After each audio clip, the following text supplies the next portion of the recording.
Kelompok 4, Ibu. Kelompok 4.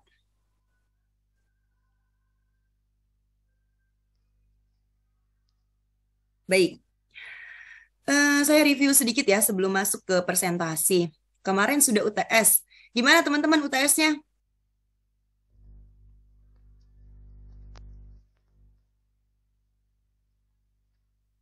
Kira-kira bagus nggak nilainya? Insya Allah bagus, Bu. Wah, Mida yakin banget. Mana Mida mukanya? Belum mandi. Iya, Bu, belum mandi, Bu. Ya udah, on cam. Yang lain semuanya on cam. On cam. Oke. Tadinya hari ini tuh sebenarnya kita jadwalnya offline, tapi karena ada beberapa teman-teman request, Bu, online aja ya, Bu. Oh, ya, gimana ya? Harusnya kita sudah offline, tapi ya udah akhirnya kita make decision sama Nuri untuk next week ya. Jadi teman-teman, saya harapkan untuk next week itu kita pertemuan offline-nya nggak ditunda lagi karena memang ada kewajiban dari kita untuk ada offline-nya gitu, request dari Prodi. Makanya ini karena memang ada teman-teman mungkin yang saya nggak tahu apa memang berhalangan nggak bisa offline. Jadi ya udah kita putuskan untuk minggu depan. Dan saya harapkan untuk minggu depan itu kalau bisa hadir semua ya untuk di offline-nya kita ya. Nah, teman-teman terkait UTS kemarin sebenarnya hampir nilainya itu teman-teman tuh hampir sebenarnya pada bagus-bagus. Cuman di esainya itu banyak yang nggak komplit. Nah, mungkin masih ada teman-teman nanti yang belum UTS, ada beberapa itu nanti mohon lebih dilengkapi jawabannya agar poinnya lebih baik gitu loh. Karena khususnya untuk di esai itu kalau jawabannya komplit kan nilainya bagus, besar poinnya gitu. Oke, ada yang mau ditanyain nggak teman-teman terkait UTS kemarin? Apa susah? Ada keluhan? Keluhan susah banget, Bu. Kayaknya semua ada di PPT deh kalau misalnya pada baca, ya, dibaca terus dipahami, ada semua.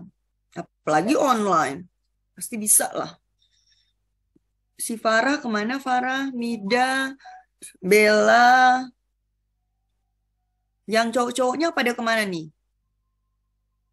Zidan, belum nongol.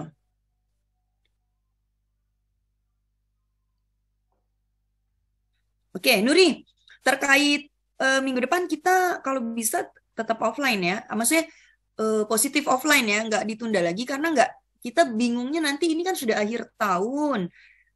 Jangan sampai kita di tahun ini kita tidak ada pertemuan offline sama sekali gitu. Minimal kita offline lah sekali. Nanti habis itu kan nggak apa-apa 2 minggu lagi atau 3 minggu lagi baru kita offline.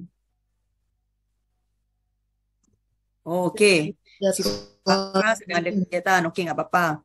Tapi nanti ikut lagi ya, masuk on cam ya. Si Mida, kenapa tuh nggak on cam? Nah, terus saya juga nggak paham nih terkait UTS yang boleh ikut, yang nggak boleh ikut gitu kan. Agak bingung juga gitu. Karena selama ibu kuliah juga nggak pernah nemu gitu masalah ada yang boleh ikut atau yang nggak atau yang ikut gitu. Nah, makanya kemarin itu sistemnya seperti apa itu nggak paham juga gitu. Memang ikut kalau biasanya kan ya udah ikut aja semua gitu. Nanti terkait itu masalah administrasi nanti urusannya mahasiswa dengan kampus ya atau dengan prodi. Nah, kemarin itu jadi teman-teman R14 nih ada berapa yang belum UTS ya?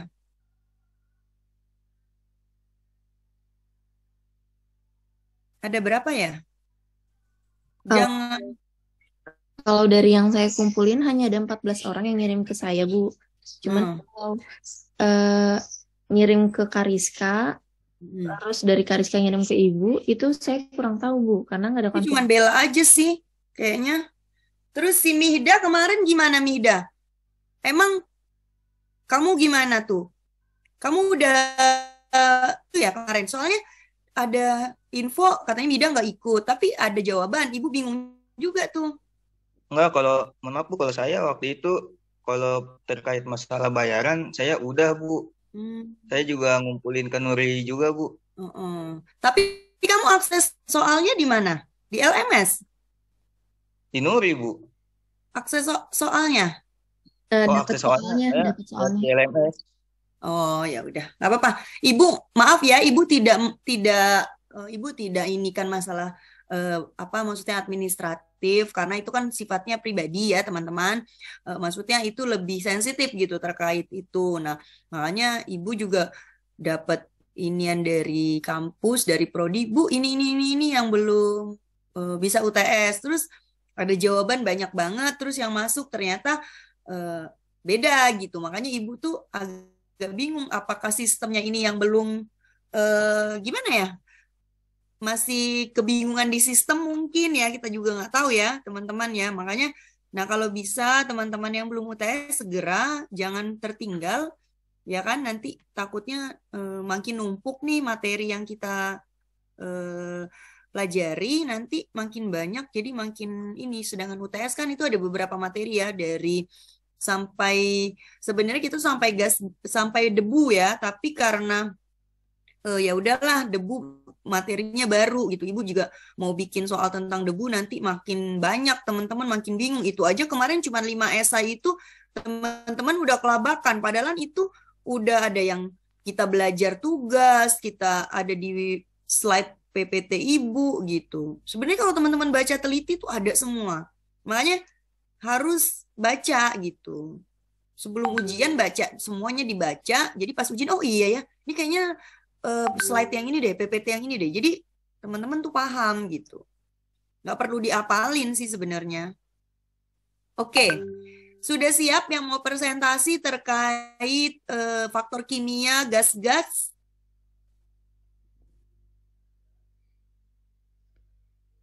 faktor kimia gas-gas berbahaya Insya Allah siap, Bu. oke kita sampai jam 9.40 ya teman-teman ya. Nah nanti nih satu lagi sebelumnya saya mau kontrak waktu nih terkait kita offline kita jam berapa? Nur jam berapa Nur? Minggu depan Nur? Nuri, ayo. Pokoknya kita kontrak waktu jangan ya ibu juga jangan sampai ibu telat, kalian juga jangan sampai telat gitu. Di jam berapa? Tanggal 17 berarti ya. Teman-teman itu presentasinya kelompok siapa?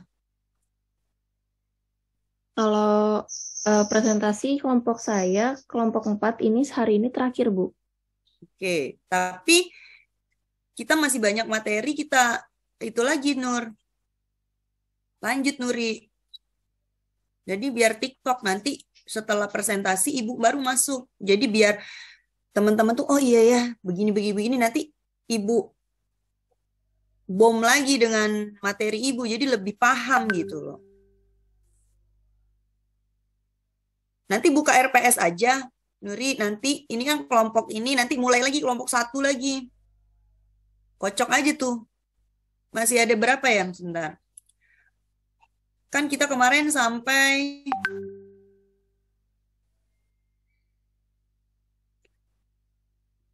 ini kan gas-gas berbahaya, bakteri jamur, ergonomi psikologi, gangguan pendengaran sama gangguan pernapasan. Ada berapa tuh? 5 kelompok lagi, Bu.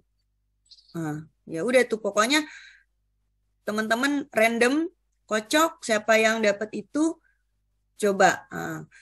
Nah, nanti ibu masuk tinggal ngejedomin apa sih yang teman-teman belum clear gitu dari materi itu. Jadi nggak ibu cuap-cuap kayak kemarin kan ibu dari materi 1 sampai berapa itu kayaknya udah ibu masukin tuh, udah ibu jejelin. Nah, ternyata tuh nggak pada ada tuh temen 1 orang tuh kayaknya hampir benar semua pilihan gandanya. Hebat juga sih. Cuman kok nggak teliti gitu. 1 poin itu aduh sayang banget ya. Kalau bisa dapat. Cuman di esai kenapa teman-teman nggak comparing di NAB-nya? Itu tuh aduh. Ibu udah hitung comparing NAB. Cuman yang comparing NAB itu cuman 1 soal, 2 soal. Jadi nilainya aduh poinnya sayang banget. Nggak komplit. Tapi overall ya lumayan lah nilainya. Bisa dibocorin lah ya. Kan masih ada yang belum ujian. Oke. Kita dengerin aja langsung ya. Teman-teman yang mau presentasi tentang gas-gas berbahaya faktor kimia. Udah siap? Siap nggak nih? Silakan nih kelompok siapa? Kelompok Turi apa kelompok siapa nih? Iya, Ibu. Oke. Kelompok 4. Sudah terlihat belum PPT-nya ya? Sudah. Gasnya warna hijau kayak sayur.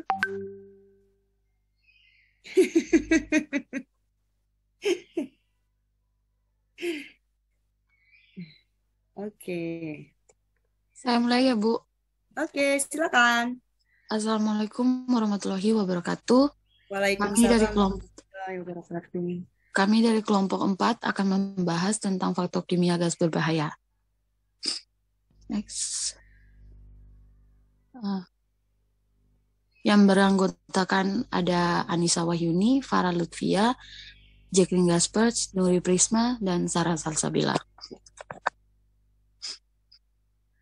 Yang pertama itu ada pokok pembahasan. Yang akan kami bahas itu, apa itu gas berbahaya, identifikasi gas berbahaya, apa itu ruang terbatas, pengukuran gas kimia berbahaya, hasil pengukuran gas berbahaya, dan penulisan pelaporan bahan kimia berbahaya. Next. Selanjutnya ada definisi gas berbahaya. Gas beracun atau berbahaya merupakan gas kimia yang dapat menyebabkan keracunan. Apabila gas tersebut dihirup oleh manusia, keracunan dapat terjadi dalam waktu singkat yang disebut juga dengan sebutan mendadak atau akut. Setelah masuk ke dalam tubuh, gas beracun menyebabkan asma atau iritasi yang menyebabkan rusaknya sel dalam tubuh, pingsan, lemas karena kekurangan oksigen di dalam tubuh, dan gangguan organ tubuh lainnya hingga menyebabkan kematian. Ada gas-gas karbon dioksida, CO2, CO, dan H2S, dan SO2, dan CH4. Next. Selanjutnya akan dibacakan oleh teman saya, Jara. Lalu di sini ada ruang terbatas atau confidence space, nah yaitu suatu ruang pintu yang sangat terbatas untuk jalan masuk dan keluarnya. Mempunyai ventilasi udara yang sangat terbatas yang mungkin mengandung atau menghasilkan pencemaran udara yang berbahaya dan tidak dimaksudkan untuk pekerjaan yang terus-menerus di dalamnya. Ada 2 jenis klasifikasi ruang terbatas. Yang pertama, ruang terbatas wajib dengan izin masuk dan tidak wajib dengan izin masuk. Nah, ruang terbatas dengan izin masuk ini maksudnya adalah ruang terbatas yang memiliki potensi bahaya seperti potensi gas atmosfer berbahaya antara lain uap, gas, dan debu beracun, ataupun bahan-bahan yang mudah terbakar atau meledak, serta potensi pelepasan energi karena penggunaan peralatan listrik. Lalu ada yang ruang terbatas tidak wajib dengan izin masuk, yaitu potensi bahaya yang di dalam ruangnya itu tidak ada potensi bahaya, sehingga diperlukan prosedur kerja atau regulasi. Contohnya itu seperti tangki penyimpanan air, bahan bakar, terowongan sumur air konvensional, seperti itu. Next slide. Ada nilai ambang batas. Menurut Permenaker nomor 5 tahun 2018 tentang K3 lingkungan kerja. NAB ini digunakan sebagai pedoman rekomendasi pada praktek hygiene perusahaan dalam melakukan penata laksanaan lingkungan kerja sebagai upaya untuk mencegah dampaknya terhadap kesehatan. Nah, dengan demikian NAB ini dapat digunakan pula sebagai kadar standar untuk perbandingan, sebagai pedoman untuk perencanaan proses produksi, sebagai untuk menentukan pengendalian bahan proses produksi terhadap bahan yang lebih beracun, dan terakhir sebagai untuk membantu menentukan diagnosis gangguan kesehatan, timbulnya penyakit-penyakit dan hambatan-hambatan efisiensi kerja akibat faktor kimiawi dengan bantuan pemeriksaan biologi. Next slide. Nah, di sini ada nilai ambang batas beberapa bahan kimia dan nomor gas. Bisa dilihat di tabel berikut ini. Next slide. Ya, selanjutnya ada standar batas minimal kadar udara beracun di dalam ruangan terbatas yang diperkenankan. Di sini ada beberapa gas dan juga ada batas minimal 8 jam kerja dan batas minimal 15 menit kerja dengan satuan ppm atau part per million. Next slide. Ya, selanjutnya akan dipaparkan oleh Farah.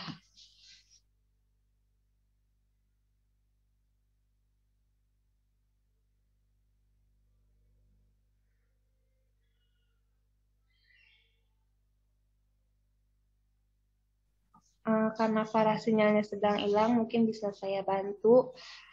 Di sini ada pengukuran faktor kimia dengan SNI 7230 tahun 2009 tentang teknik penentuan titik pengambilan sampel di tempat kerja. Cara-cara penentuan titik pengambilan sampel, yang pertama ada prinsip, peralatan, dan prosedur kerjanya. Prinsipnya itu maksudnya adalah titik-titik pengambilan sampel udara harus mewakili kondisi udara di tempat kerja dengan mempertimbangkan bentuk dan dimensi unit kerja. Peralatan itu maksudnya adalah alat ukur panjang dengan satuan meter. Dan terakhir ada prosedur kerja, maksudnya adalah penentuan titik-titik pengambilan sampel. Untuk unit kerja besar berbentuk segi 4 dengan panjang dan lebar lebih dari 6 meter. Next slide. Nah, dengan tadi ukuran 6 meter, bagilah unit kerja dengan garis-garis vertikal dan horizontal menjadi beberapa bagian. Dengan ukuran panjang dan lebar 3 meter dan 6 meter. Titik-titik pengukuran adalah pertemuan antara garis vertikal dan garis horizontal pada gambar satu yang di atas sebelah kanan. Lalu titik-titik pengukuran yang berhimpitan dengan mesin dapat diabaikan, kecuali mesin tersebut merupakan sumber kontamin udara pada gambar kedua yang di bawahnya. Tempat orang bekerja yang tidak termasuk dalam titik pengambilan sampel ditetapkan sebagai titik pengambilan sampel tambahan. Catatan pertama, untuk unit kerja yang sangat luas, di mana jumlah titik-titiknya melebihi 40 titik pengukuran, maka unit kerja tersebut harus dibagi dengan jumlah titik pengukuran maksimal 40 titik pada setiap unit kerjanya. Catatan kedua, yaitu tempat kerja yang mengeluarkan uap atau gas bahan kimia yang berbahaya dianggap sebagai satu titik pengukuran. Catatan ketiga, yaitu tempat orang bekerja yang tidak termasuk dalam titik pengambilan sampel ditetapkan sebagai titik pengambilan sampel tambahan.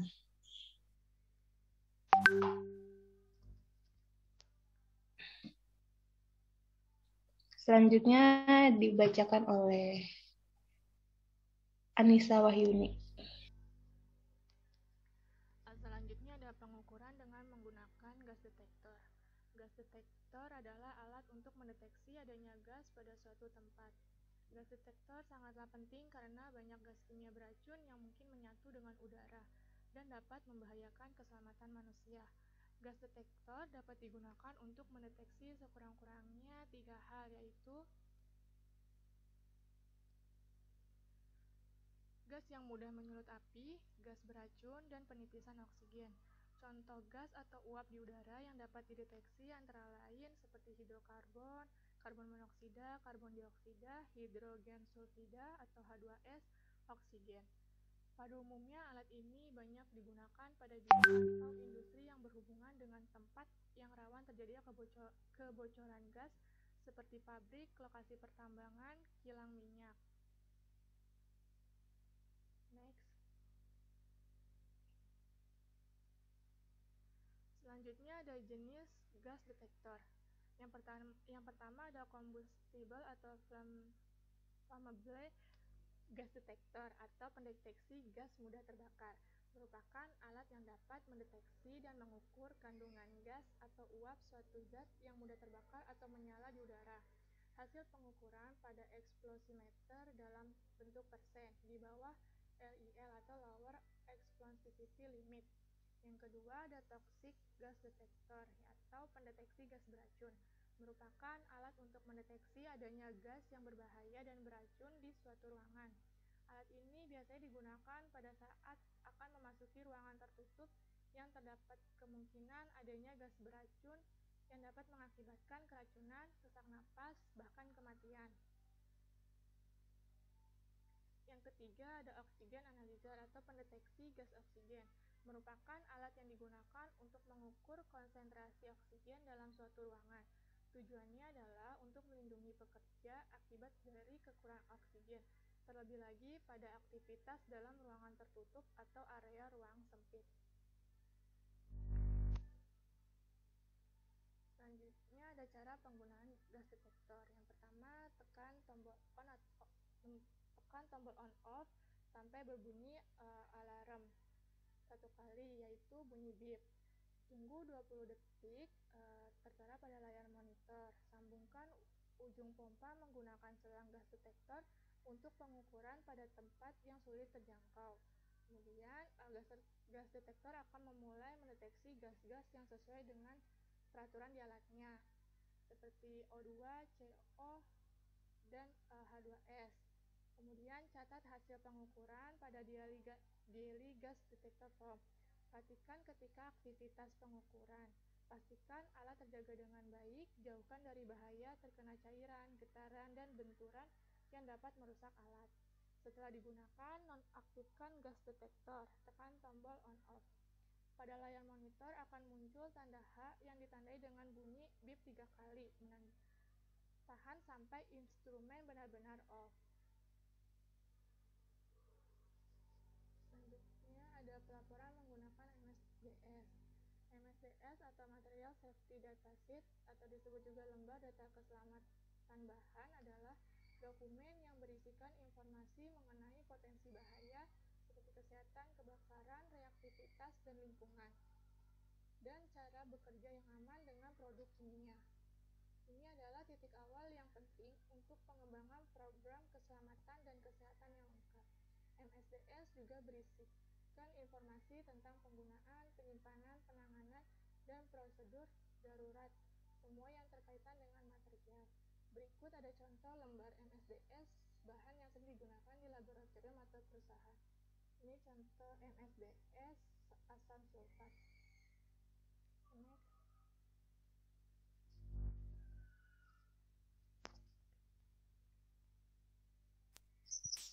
Slide selanjutnya ada cara menggunakan gas detektor. Ini mau menampilkan video ya Bu ya.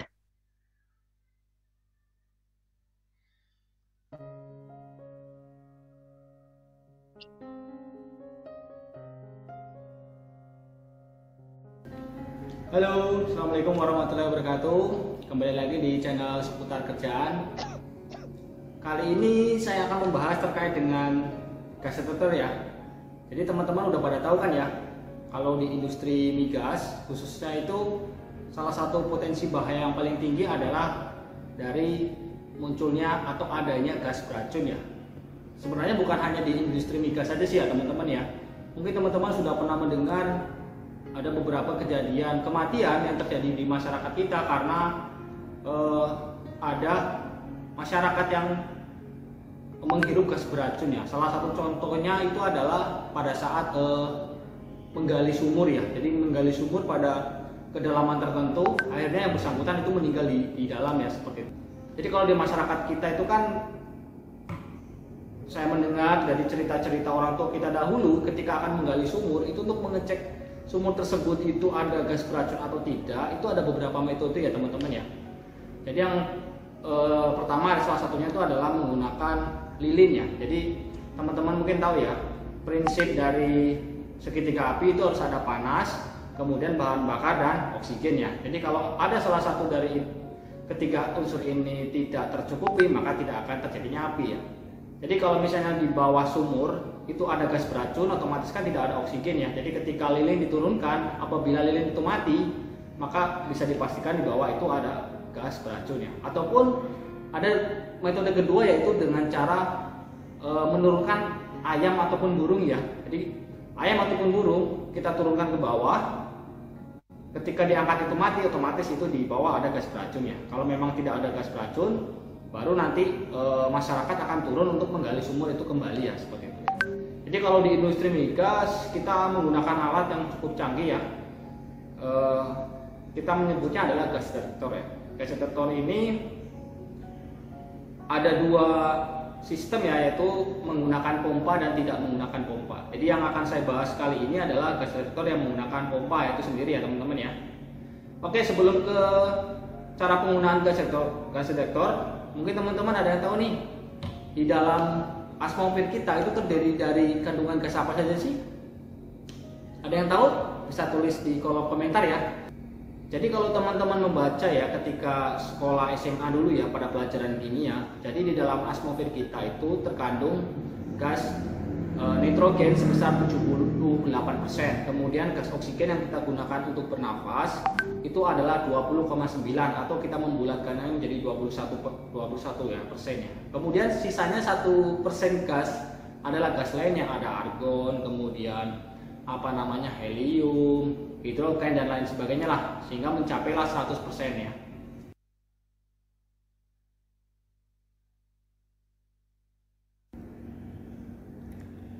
Oke teman-teman, kita lanjutkan ya pembahasan kita terkait dengan cara penggunaan gas detektor.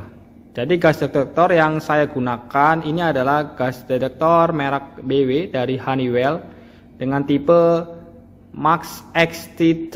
Jadi gas detektor BW Max XT2 ini adalah gas detektor yang dilapisi dengan pompa. Jadi pompa ini sudah terinclude di dalam sistem ya. Kemudian cara menghidupkannya adalah tombol biru ini ditekan ya teman-teman ya. Nanti gas detektor akan menunjukkan versi dari software yang dia gunakan. Nah kemudian ada muncul perintah block inlet. Jadi ini inletnya ya, kita blok. Kemudian muncul perintah unblock inlet, kita lepas. Nah pompa oke yang menyatakan pompa internalnya dalam keadaan oke. Ya ini sistem alarm ya, ada TWA-nya. Kemudian ada setel. Kemudian low alarm. Kemudian high alarm ya teman-teman ya. Kemudian dia melakukan pengecekan sendiri. Nah setelah itu dia akan auto zero ya, jadi kembali ke 0. Ini masa kalibrasi ya, masih 83 hari lagi. Nah setelah ini berarti gas detektor bisa digunakan ya. Di sini tertulis H2S 0 ppm, CO 0 ppm, kemudian oksigen 20,9% dan LIL 0% LIL ya. Jadi H2S atau hidrogen sulfida, ppm adalah part per million ya, bagian dalam sejuta. CO ini adalah karbon monoksida, kemudian O2 tentunya adalah oksigen ya. LIL ini sendiri adalah lower explosive limit atau kita menyebutnya adalah batas bawah gas mudah terbakar. Untuk gas uji yang digunakan di gas detektor ini adalah LIL yang digunakan, maksudnya adalah gas metan atau CH4 ya teman-teman ya. Kemudian kalau misalnya nih kita sudah melakukan pengujian gas, kemudian kita mendeteksi ada gas beracun yang tertangkap atau yang terdeteksi di dalam gas detektor ini, misalnya CO atau H2S, kita cukup mengecek record terakhirnya dengan cara menekan 2 kali tombol biru ya. Nah ini akan muncul kalau misalnya kita ada gas yang tertangkap ya, dia akan langsung mengreset kembali ke 0 ya, seperti itu. Kemudian misal nih gas detektor ini ketika dihidupkan error, tidak mau auto zero, auto zero. Nah, kita bisa menzeroingkannya sendiri, yaitu dengan cara menekan tombol biru ini selama kurang lebih 13 detik ya. Mari kita coba teman-teman. Tetap ditekan teman-teman, walaupun mati. Nah, dia akan melakukan call in ya. Nah, ini langsung melakukan proses auto zeroing. Nah, ini airlock kaldu, kalibrasinya masih 83 hari ya untuk semua sensor ya.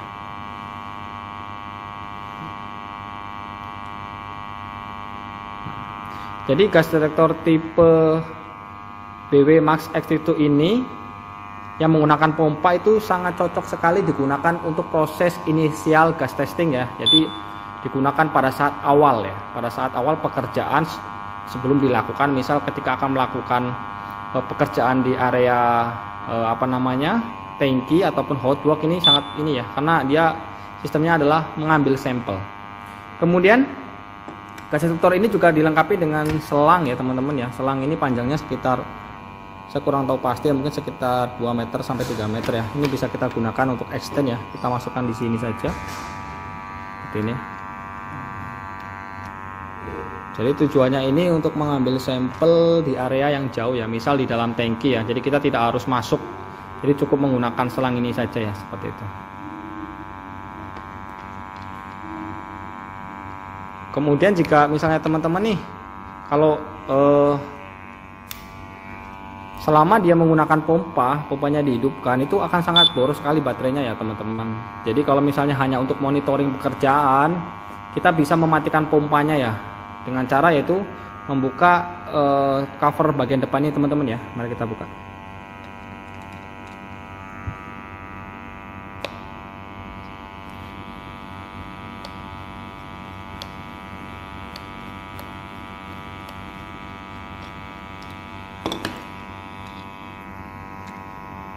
Nah, otomatis alarm berbunyi ya, kita pencet sekali, nah, pompanya mati.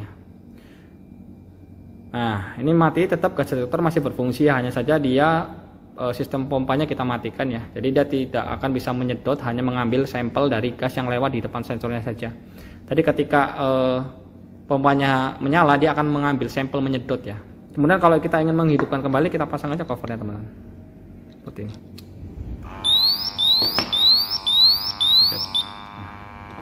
Block inlet kembali, unblock otomatis, baru kita tutup ya.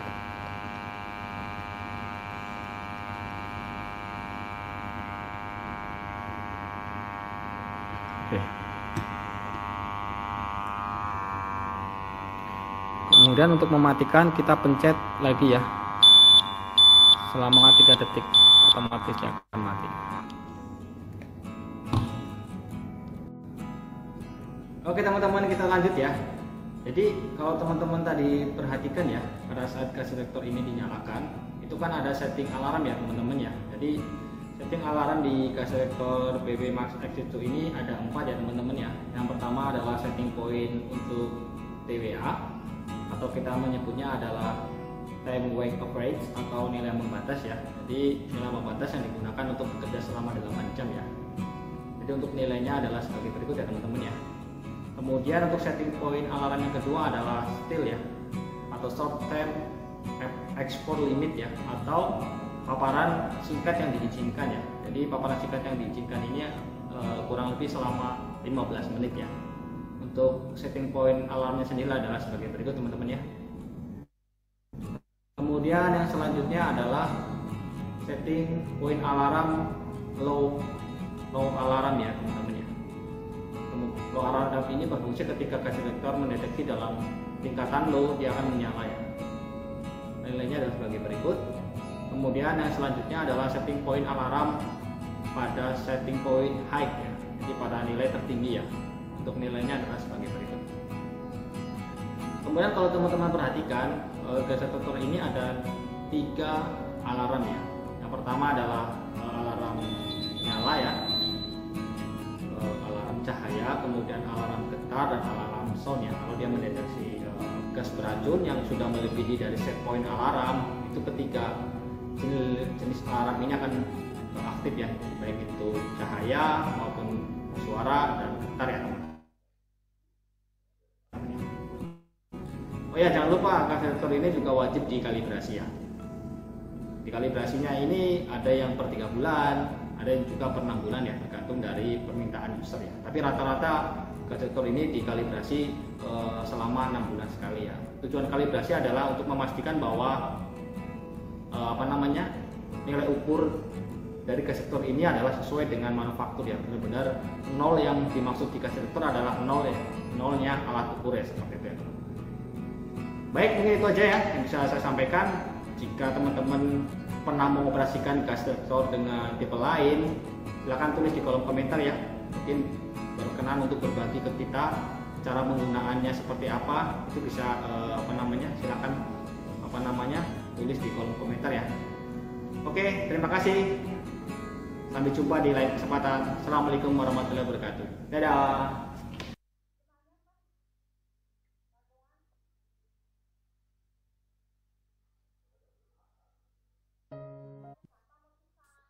Ya, kemudian ini ada referensi yang kelompok kami ambil.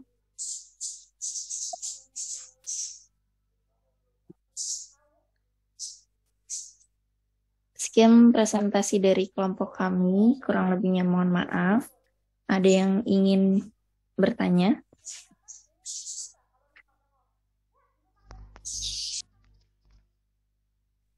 Saya ingin bertanya, Nida, dari kelompok berapa? Kelompok yang pencahayaan deh. Nah, itu saya mau nanya, bagaimana kita mengetahui dari alat gas detektor itu akurat atau enggaknya? Misal kalau misalkan alatnya error itu, bagaimana cara kita mengetahuinya? Dan harus setiap berapa waktu sekali sih alat itu harus dikalibrasi? Sekian, terima kasih. Oke, terima kasih Mida pertanyaannya. Ditampung dulu ya.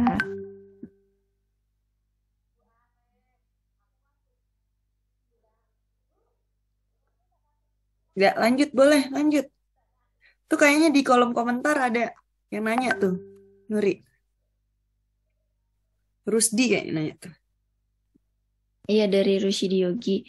Izin bertanya, saya Rusyidi Yogi dari kelompok 2.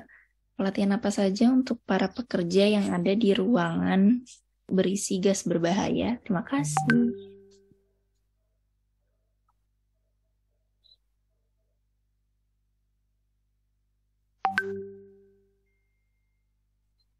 Izin bertanya, Bella dari kelompok 3. Pertolongan pertama apa yang dilakukan apabila keracunan gas berbahaya?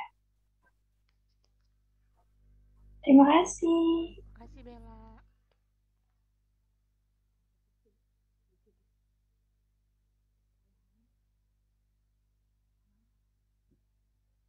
Bella ini kelompok berapa ya, Bella?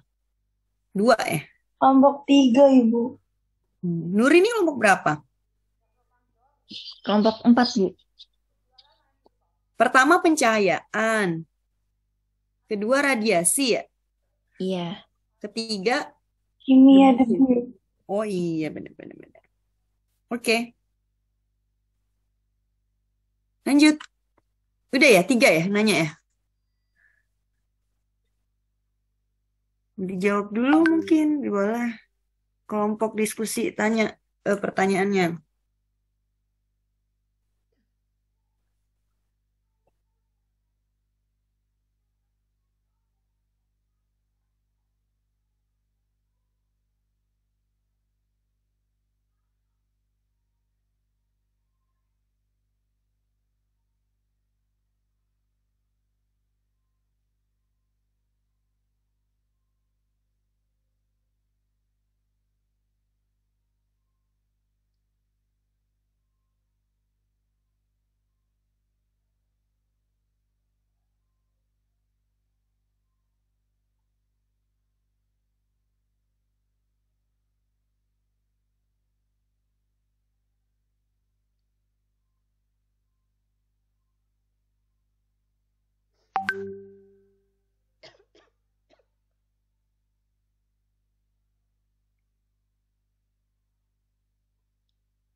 Oke, kelompok silakan untuk menjawab.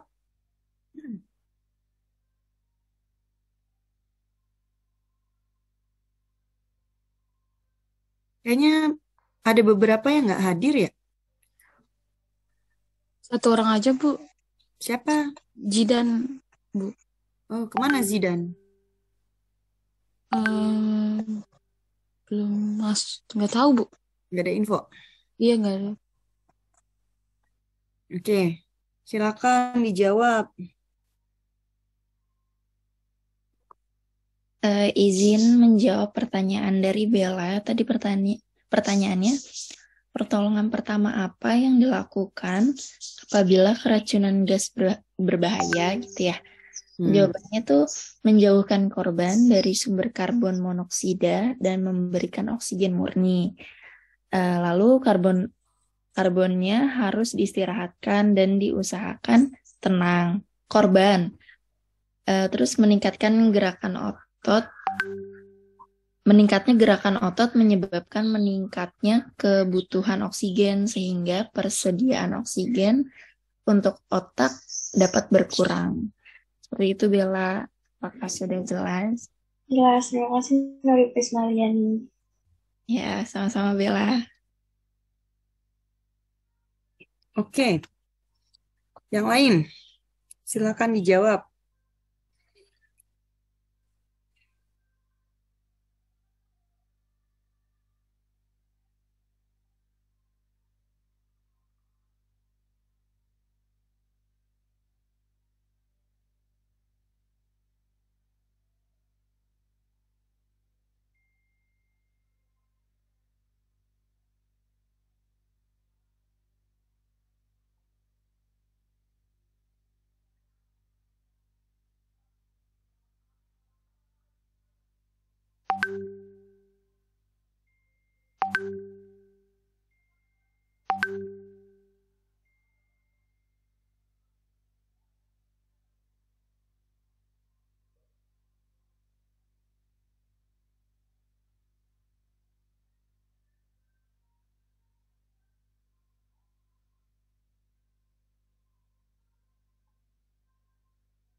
Ayo dijawab teman-teman. Silakan kelompok 4.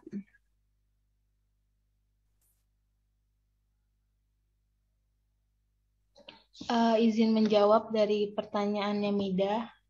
Pertanyaannya itu tadi, sebentar.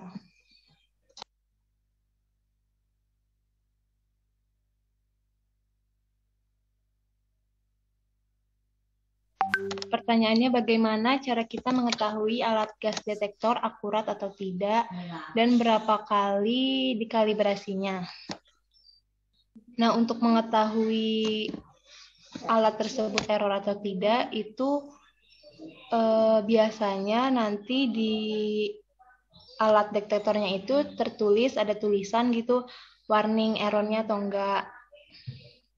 Nah, untuk kalibrasinya, tadi seperti yang di video sudah dijelaskan, kalibrasi itu 3 bulan atau 6 bulan sekali. Seperti itu, Mihda. Oke, baik. Tapi kalau misalnya mau nanya lagi, boleh nggak nih? Nambahin pertanyaan ya, boleh nggak? Ya udah boleh aja kali ya. Iya, Bu. Boleh aja kan? Silakan Mida, biar cepat. Misal kalau tadi alat itu kan misalnya error gitu. Nah, kalau misalkan ada nggak cara lain gitu selain mendeteksi gas beracun itu selain menggunakan alat detektor gas itu? Selain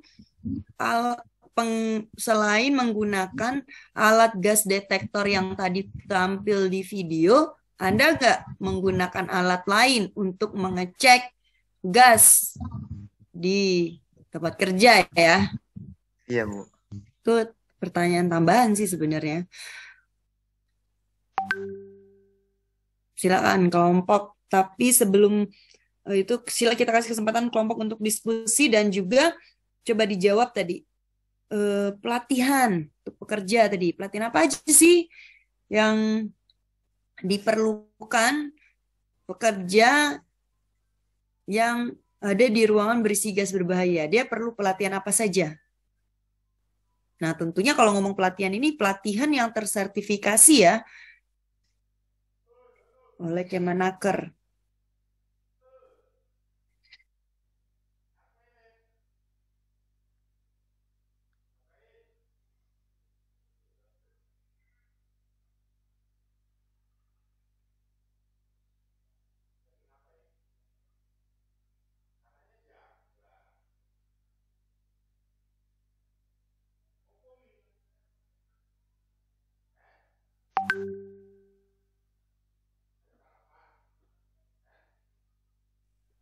Izin menjawab pertanyaan si Yogi, Bu.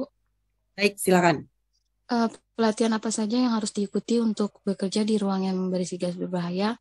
Yang pertama itu pelatihan prosedur bekerja aman di ruang terbatas, terus bahaya bekerja di ruang terbatas, tindakan pengendalian sama prosedur darurat. Setelah itu pemilihan, penggunaan dan pemeliharaan peralatan keselamatan, Bu. Yogi, gimana Yogi? Nah, Yogi. Baik, terima kasih, Jack.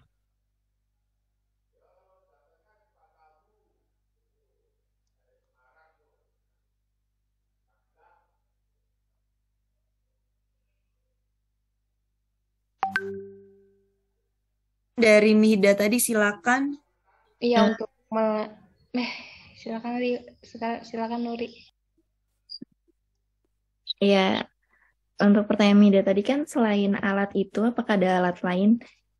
Seperti yang udah dijelaskan di PPT tadi, ada 3 alat. Ini yang pertama ada yang namanya combustible atau pendeteksi gas mudah terbakar, atau toxic gas detektor, itu pendeteksi gas beracun. Lalu yang terakhir ini ada pendeteksi gas oksigen atau oksigen analyzer. Itu Mida. Bagaimana Mida? Oke, baik. Terima kasih. Ya, sama-sama. Oke, baik. Sepertinya sudah terjawab semua ya. Tadi pertanyaan yang diajukan dari teman-teman kelompok lain untuk kelompok 4. Kita kasih tepuk tangan dulu buat kelompok 4 yang sudah mempresentasikan tentang faktor kimia gas-gas beracun. Sebenarnya kalau kita bicara gas-gas beracun nih banyak banget ya, kompleks ya. Nah, ini sudah cukup bagus presentasi dari kelompok 4. Tapi nanti mungkin akan Ibu tambahkan sedikit sebelum Ibu masuk ke materi yang Ibu punya terkait gas-gas beracun. Ibu mau sedikit reaction terkait pertanyaan-pertanyaan tadi ya. Tadi Mida menanyakan keakuratan. Nah, keakuratan. Kalau kita bicara keakuratan dari alat untuk menguji, mohon yang belum on-cam silakan untuk on-cam. Kita kalau bicara untuk pengukuran itu, nah tadi seperti yang ditampilkan oleh video tadi, itu Bapak itu kan adalah seorang HSE di suatu perusahaan ya teman-teman ya, di migas ya, kayaknya di migas gitu, HSE di migas. Nah, dia menggunakan gas detektor, itu alatnya DR. Kalau di kita bahasa DR itu direct reading, jadi alatnya langsung dibaca pada saat dia menguji dan pada saat itu.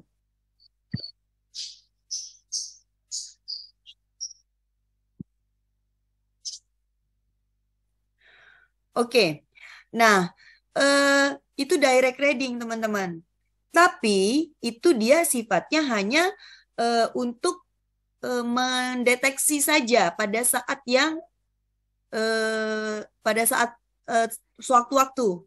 Nah, tetapi kalau suatu perusahaan itu ingin menguji dan ingin mendapatkan certified atau sertifikat, oh tempat aku gasnya itu aman loh, gitu kan. Tempat kerja aku atau tempat kerja ini, perusahaan ini aman, gitu. Nah, itu dia harus melakukan pengujian dengan laboratorium yang tersertifikasi. Mihda, kalau kita bicaranya sejauh mana sih akurat?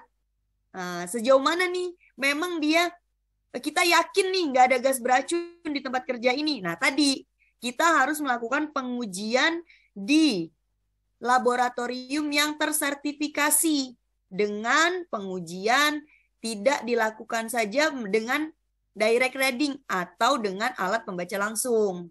Nah, misalnya nanti Ibu akan tampilkan, kita akan menguji lingkungan kerja itu dengan yang lebih kompleks lagi. Nanti hasilnya itu akan dibaca di laboratorium. Itu kita menggunakan cairan absorben. Nah, jadi nanti dipakai pompa, ada cairan absorbennya, pakai impinger, botol kaca, nanti disedot, nanti diambil sampelnya, baru diuji di laboratorium.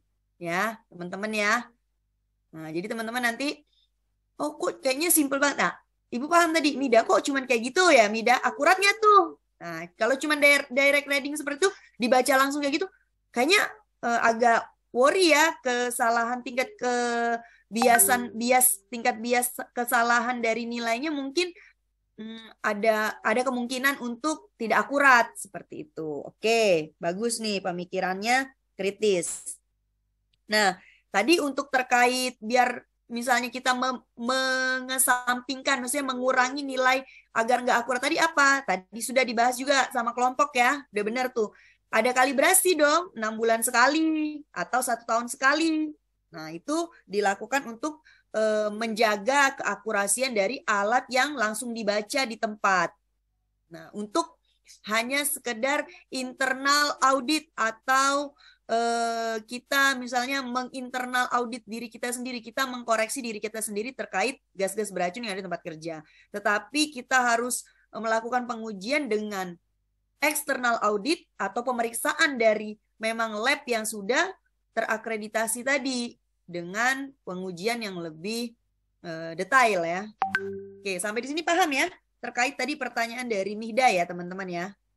Nanti akan Ibu tampilkan juga video untuk mengukur yang lebih, maksudnya pengukuran memang dia lebih sensitif dan kita lebih real, oh keakurasiannya memang, oh iya ini memang dia terpercaya untuk keakurasian mengukur gas-gas yang ada di tempat kerja. Baik, sudah ya tadi pelatihan. Nah, si Rusdi tadi nanya, Rusdi Yogi, jadi saya Rusdi mulu ya. Rusdi Yogi nanya, si Yogi aja ya, bilangnya Yogi ya. Yogi bilang, pelatihan apa aja sih kalau kita bekerja di tempat yang gas-gas beracun? Ya, tadi udah dibahas juga sama kelompok. Bagus tuh, dia ngebahas confined space atau ruang terbatas. Bahasa kerennya confined space. Nah, di sini teman-teman, kalau kita bicara terkait pelatihan atau peningkatan kompetensi dari pekerja itu, nah di Kementerian Tenaga Kerja itu ada namanya sertifikasi, pelatihan yang tersertifikasi atau SNI dan berlaku di seluruh Indonesia. Jadi teman-teman nanti kalau misalnya sudah lulus, mau kerja, nah nanti misalnya dia HSE, dia harus punya ahli K3 umum pelatihannya. Kalau yang bekerja di lingkungan terbatas ini, operator confined space, ada lagi sertifikasinya. Dan itu dia ada masa berlakunya. Bisa diperpanjang. Kayak SIM, teman-teman. Ya, teman-teman kayak SIM, punya SIM, diperpanjang. Ada yang 3 tahun sekali, ada yang 1 tahun sekali. Dan itu harus diperpanjang terus agar menyatakan kalau yang bersangkutan atau pekerja ini terlisensi. Termasuk petugas P3K. Nah, ada lisensinya juga, petugas P3K, ada kayak SIM, ada sertifikatnya, dan itu pelatihannya ada di Kemenaker, di Perkes juga ada pelatihan seperti itu. Nah, jadi P3K tadi menyinggung pelatihannya apa saja, pelatihan confined space, ahli K3 umum, ahli K3 muda lingkungan kerja, terus pelatihan P3K tadi, ya kan? Nah, itu pelatihan-pelatihan yang terkait dengan bekerja di gas-gas beracun atau work at height, bekerja di ketinggian. Nah, itu juga ada level-levelnya, level 1, level 2, dan itu ada pelatihannya dan ada ujian negaranya. Ya, teman-teman untuk diketahui saja.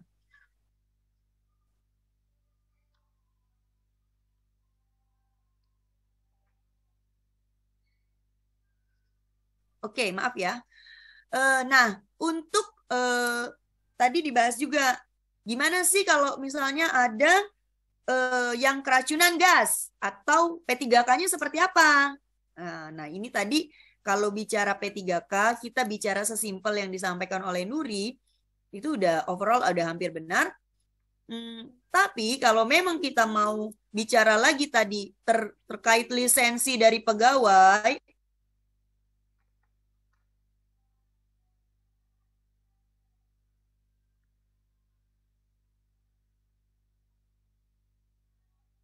nah, terkait lisensi tadi, kita harus mengikuti pelatihan, teman-teman. Tetapi karena memang kalau misalnya kita belum pelatihan, kita banyak baca saja. Nah, misalnya orang udah dengan masalah dia keracunan gas. Apa yang harus kita lakukan? Kita harus pindahkan atau kita harus cari tempat yang bebas dari gas beracun itu.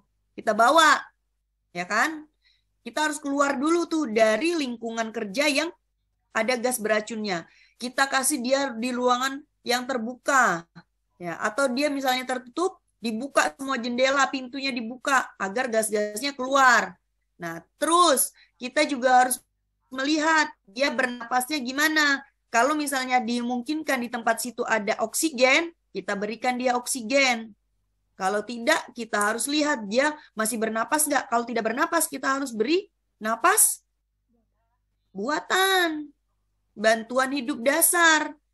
Nah, itu tadi kalau misalnya ada yang terjadi seperti itu, bantuan oksigennya. Dan kalau sudah kita berikan, terus kita buka jalan nafasnya, kasih posisi yang sesuai dengan bantuan hidup dasar, agak ditegakkan lehernya gitu. Nah, itu lain lagi materinya. Apa teman-teman belajar?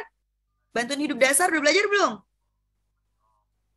Nggak ada di semester ini? Nggak ada, Bu. Harusnya ada. Itu di pertolongan pertama pada kecelakaan ada di kalau ibu dulu dapatnya di ini manajemen kebakaran dulu ya. Nah, itu BHD. Terus kalau misalnya dia tidak bernapas, kita harus bantu dia RJP. Kita kasih RJP, resusitasi jantung. Nah, itu nanti lebih advance lagi ya, teman-teman. Makanya kalau teman-teman nanti sudah mulai bekerja di K3, itu nanti harus ada pelatihan P3K seperti itu. Nah, terus harus tahu dia bahayanya apa. Kalau misalnya dia keracunan, misalnya ke gas karbon, misalnya orang yang tidur di mobil, AC ditutup, mobil nggak jalan. Nah, kan pernah kan kejadian banyak ya yang meninggal, pagi-paginya meninggal. Karena mobil tidur di mobil, AC nyala, mobil nggak jalan. Jadi buangan dari gasnya mobil itu masuk lagi ke dalam mobil. AC disedot AC-nya dan dikehirup sama si yang ada di dalam mobil. Dan terus dia keracunan gas CO, karbon monoksida, dan meninggal karena oksigennya kurang. Tadi juga membatasi pergerakan agar ya makin banyak kita gerak, makin kita banyak bicara, makin banyak kita beraktivitas, kebutuhan oksigen akan meningkat. Sedangkan dia udah banyak gas beracun yang masuk. Nah, itu dia. Kita batasi aktivitas, kita kasih oksigen. Oksigen murni yang masuk pakai selang. Makanya di tempat kerja wajib ada P3K seperti itu. Oke, sampai di sini udah clear belum nih terkait pertanyaan teman-teman untuk kelompok 4? Ada yang mau dikonfirmasi lagi? Tidak? Kalau tidak, kita masuk ke materi yang akan Ibu sampaikan. Sedikit mungkin akan memberikan pencerahan terkait gas-gas beracun ya. Kita mau nonton video atau materi? Video sih, Bu. Materi udah bosan ya? Udah puyeng ya? Oke, sebelum ke video. Nah, kita kalau bicara gas-gas beracun itu banyak banget ya teman-teman ya. Ada SO2, ada NO2, ya kan? H2S, ya kan? Tadi udah dibahas juga. CO2, CO, kalau jumlahnya melebihi nilai ambang batas, ya kan? Nah, terus ada juga senyawa organik kayak benzen, toluen, silen. Nah, itu macam-macam ya. Itu juga kita periksa. Oke, saya bisa share screen nggak nih? Kita review aja ya Nuri terkait yang materinya sedikit aja. Nanti baru kita masuk ke video sedikit. Oke.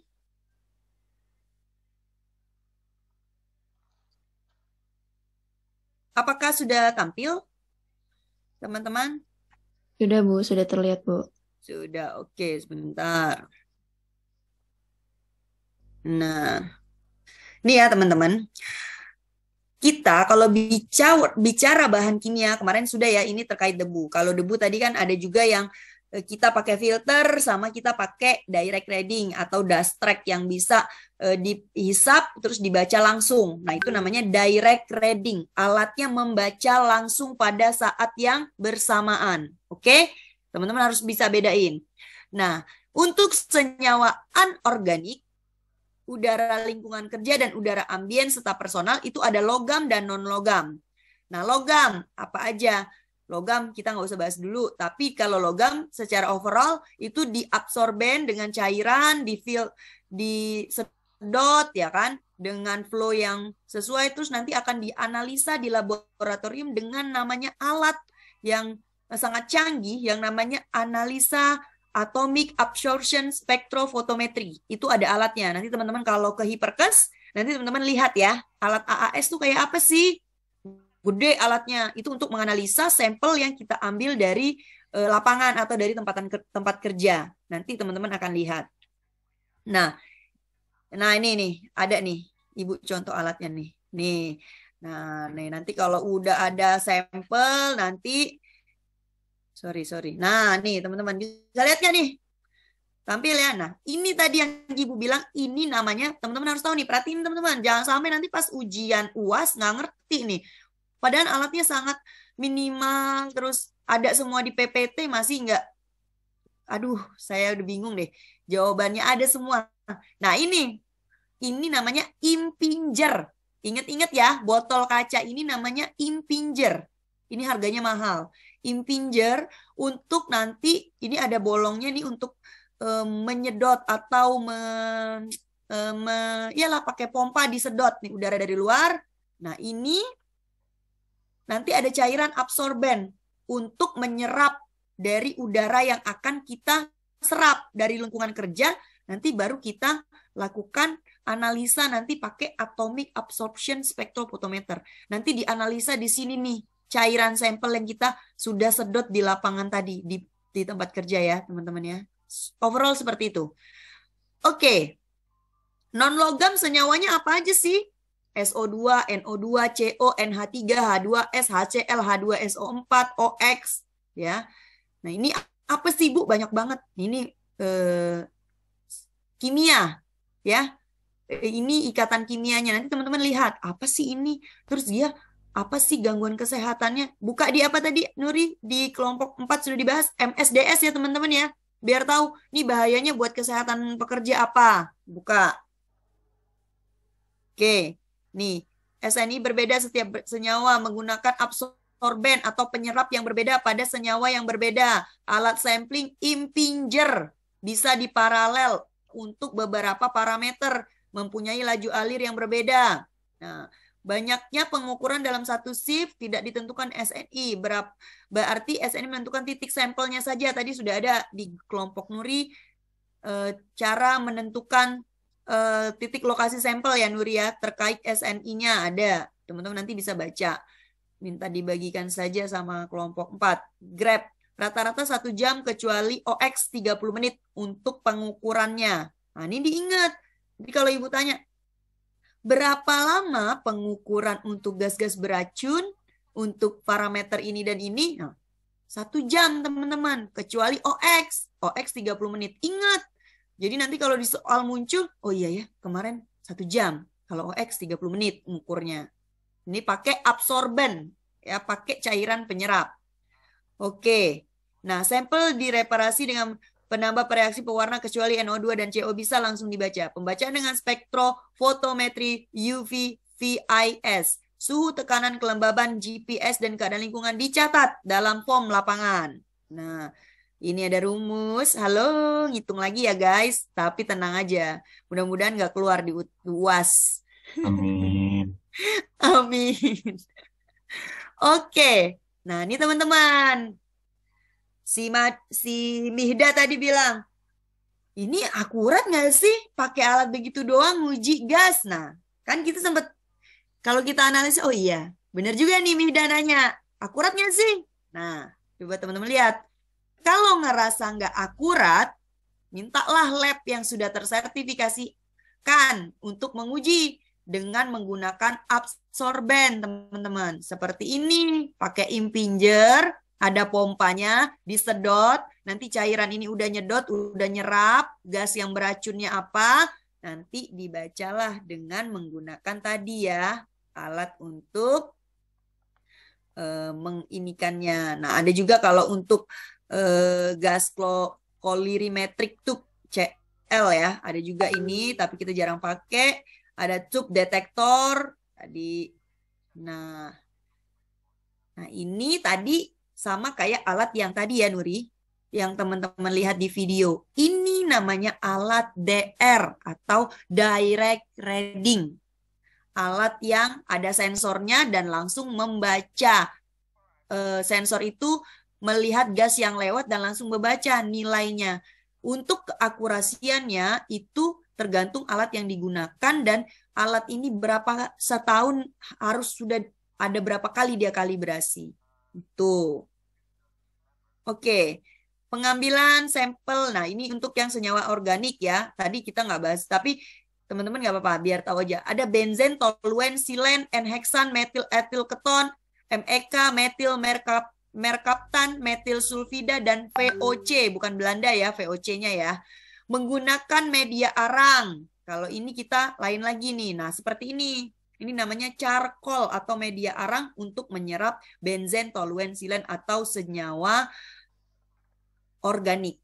Jadi tadi kalau gas beracun ada senyawa anorganik dan senyawa organik. Nah, kalau senyawa organik pakainya begini, charcoal.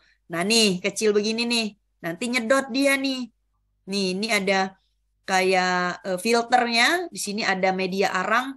Nanti dia nyedot, nanti dibaca di sini. Ya, teman-teman, alatnya.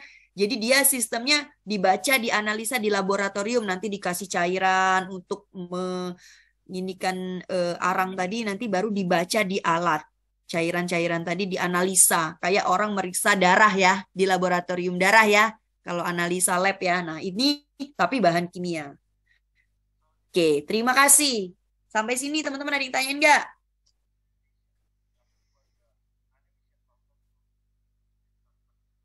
Gimana teman-teman?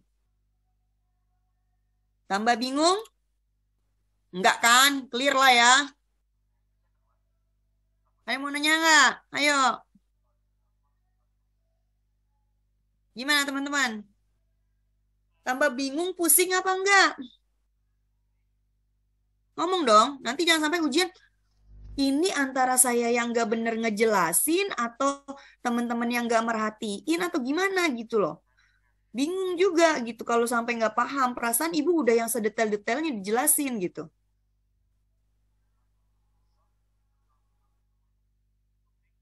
Gimana guys? Ada yang kurang jelas? Cukup, Bu. Cukup. Oke, kalau nggak ada yang jawab berarti antara bingung nih. Antara jelas apa enggak? Apa nggak dengerin gitu. Ya kan? Oke, mau videonya yang mana?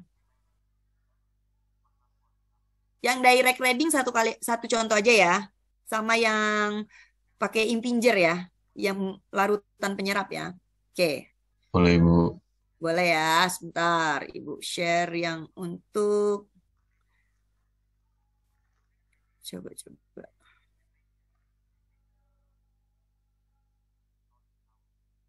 Ada suaranya nggak? Belum ada ya? Belum ada, Bu. Belum ada, sebentar. Share. Sound.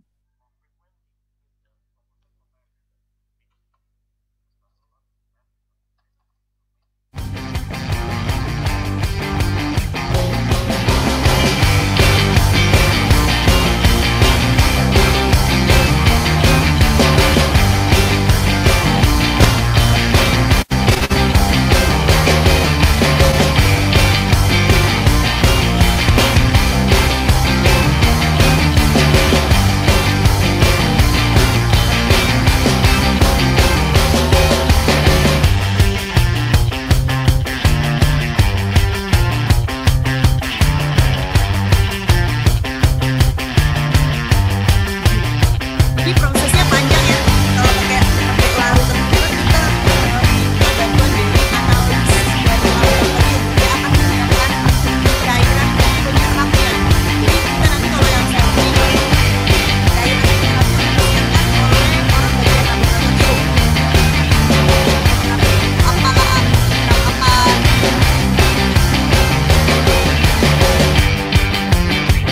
Bahkan cairannya disiapkan untuk dilakukan standarisasi dulu larutan nanti ya sifatnya. Kita agak maju aja ya, prosesnya panjang nih. Oke, ini kita lakukan ya. Ini dia nyiapin cairan absorbennya ya. Panjang prosesnya ada tuh. Ini cairannya untuk penyerapnya apa aja. Harus dimasukin, dicampurin, dihomogenkan. Kalibrasi lah. Banyak banget ya teman-teman ya. Sebentar.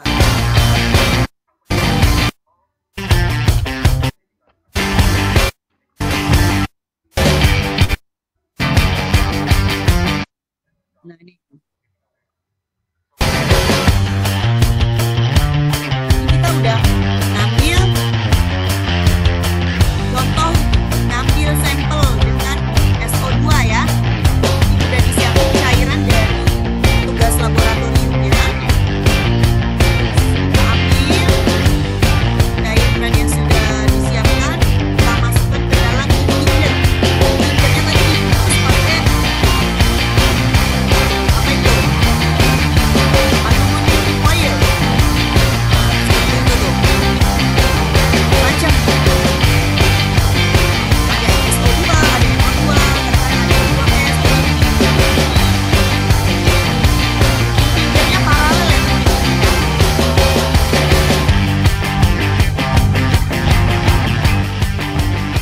Pinggirnya paralel tuh. Ukur, laju alir, suhu, tulis catatan lapangannya. Karena ini nanti akan menjadi data untuk saat tim analis laboratorium menganalisa sampel. Laju alir, laju ventilasi, tulis arah anginnya kemana, laju ventilasinya berapa.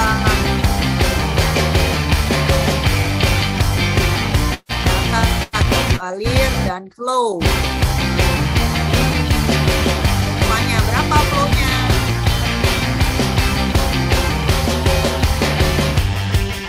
Masukkan larutan penyerap ke dalam wadah sampel. Nah, ini udah selesai ceritanya. Udah selesai 60 menit.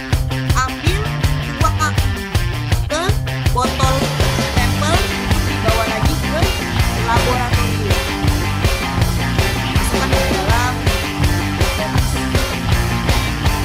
cooler box.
nggak usah ngitung karena nanti biasanya teman-teman dari lab sudah.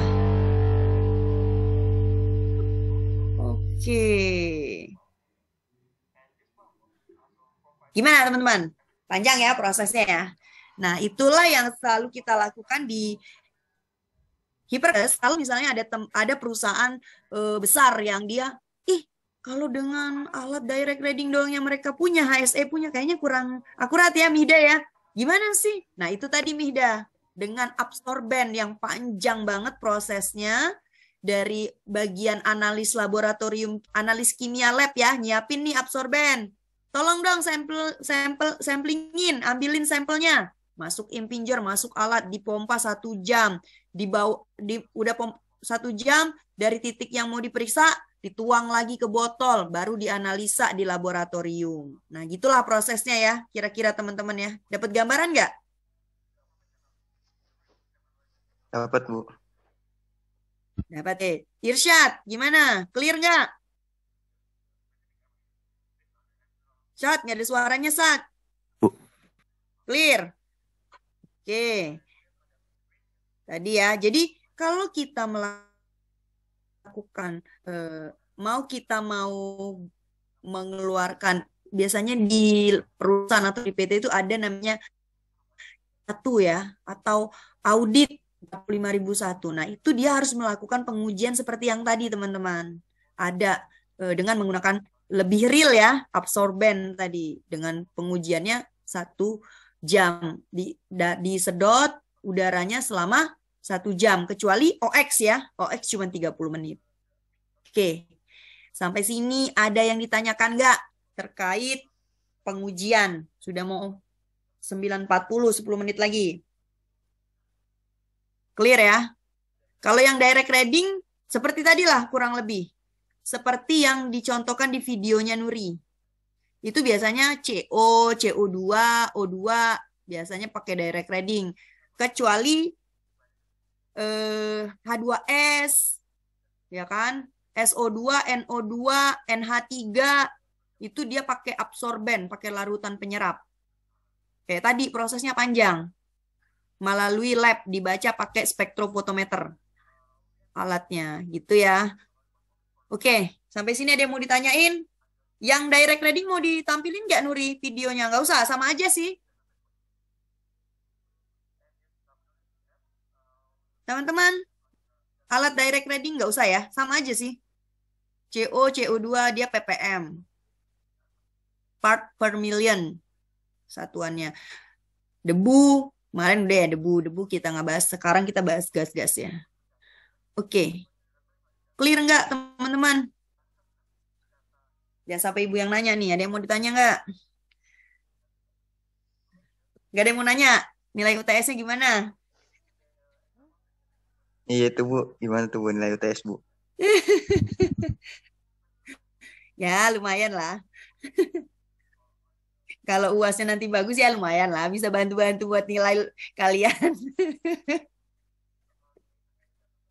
Oh iya Bu, untuk minggu depan itu kalau jadwalnya online, katanya nggak boleh offline Bu. Cuman nanti coba saya confirm. Nah, gimana dong? Terus kita offline-nya kapan? Jangan mepet-mepet tahun baru, Nuri. Aduh. Ntar saya mau pergi lagi. Kayaknya offline-nya di tanggal 31 Bu. Waduh. 31 tahun baruan ntar kita malamnya. Jangan ya, Bu. Jangan dong, kasihan yang mau ke gereja ya. Ada yang ke gereja ya, teman-teman Iya, ya. Bu. Nah, Mau holiday, Bu. wish ngeri, Ibu. Ya udah Ibu nunggu oleh-olehnya aja deh yang holiday. Oke guys, jadi kita gimana nih? Kemarin info prodi itu harus ada offline-nya. Nanti nih itunya nggak pembelajarannya teman-teman R14 kurang afdol kalau nggak ada offline-nya. Ibu sih seneng aja online, kalau bisa di rumah gitu kan. Cuman teman-teman ini yang Ibu pikirkan gitu. Paling teman-teman nanti kan jadinya gini Nuri. Seenggaknya teman-teman itu ada tatap muka paling dengan Ibu itu ya. Kita usahakan sebelum UAS. kan nanti sebelum UAS sekali kan nanti pada ke lab hiperkes ya, mau belajar ya kan, lihat alat gitu-gitu kan. Nah, cuman ibu minta maunya kita seenggaknya sebelum hiperkes kita 3 kali lah ketemu ya kan. Saya nggak pengen sih kita ketemu. Jadwal offline-nya ada di 27 sampai 31, tanggal 3 sampai 7, lalu tanggal 10 sampai 14 itu 3 kali offline sebelum UAS, Bu. Januari. Iya, kalau di Desembernya lab K3 dapat di tanggal 31, Bu. Teman-teman repot lah tanggal 31. Gimana teman-teman? Ibu sih ngikut aja lah. Gimana? Sebelum kita close nih pertemuan kita sekarang. Tanggal 31. Emang tanggal 17 nggak ada, Nuri?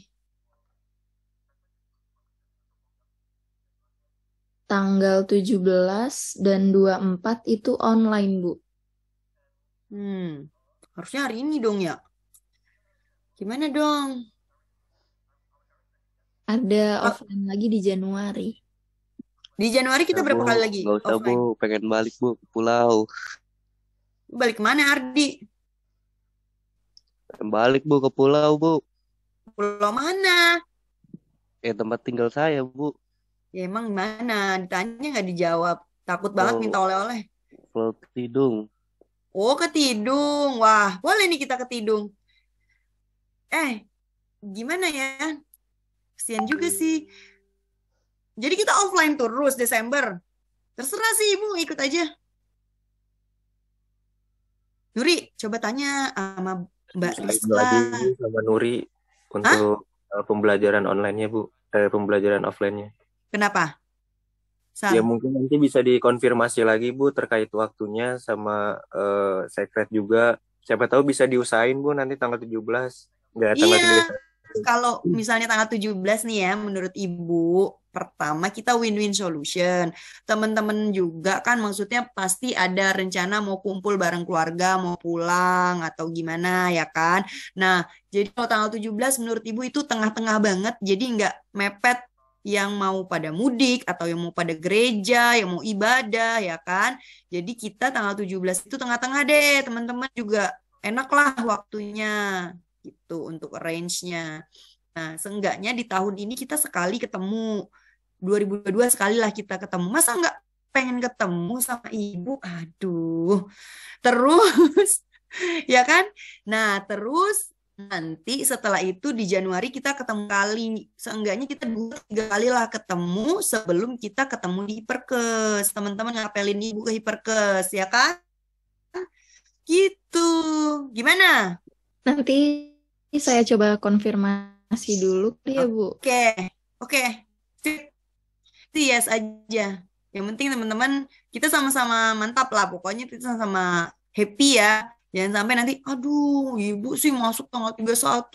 Saya kan mau ngedate nih, mau pulang gitu. Jangan ada yang ngedumel gitu. Ya, kita belajar happy aja. Atau kalau misalnya ganti hari gitu gimana, Bu? Boleh.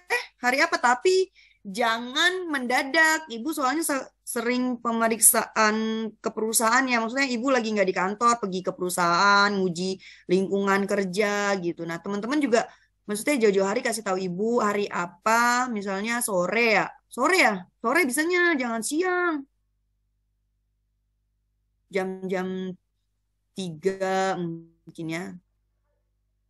Biasanya jam berapa, Nuri?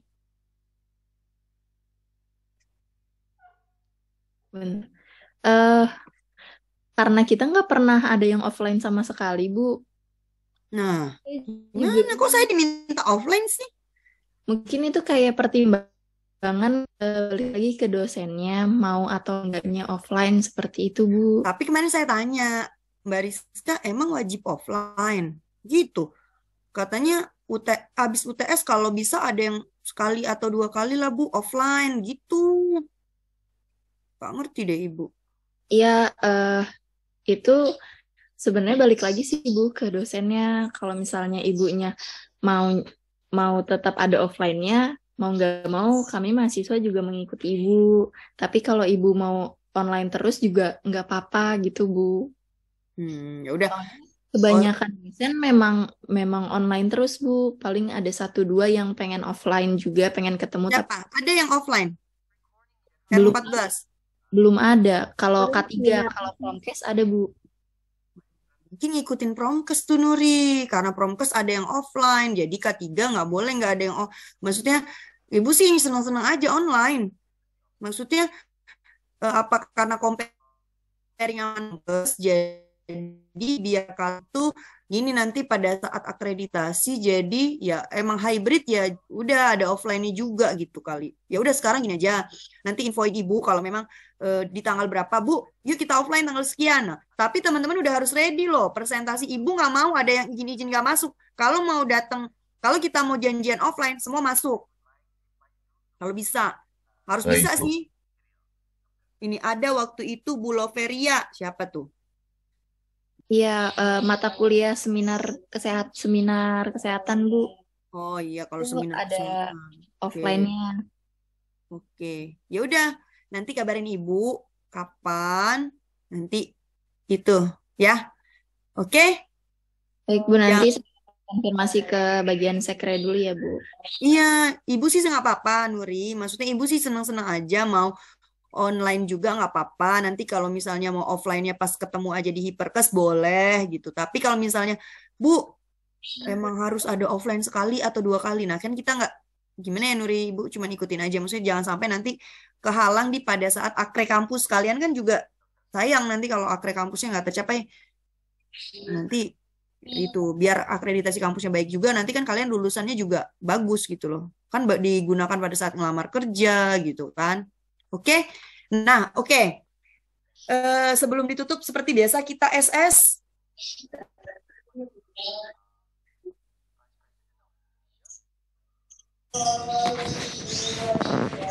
Nah, si Jacqueline mana? Jacqueline nggak kelihatan, Jacqueline.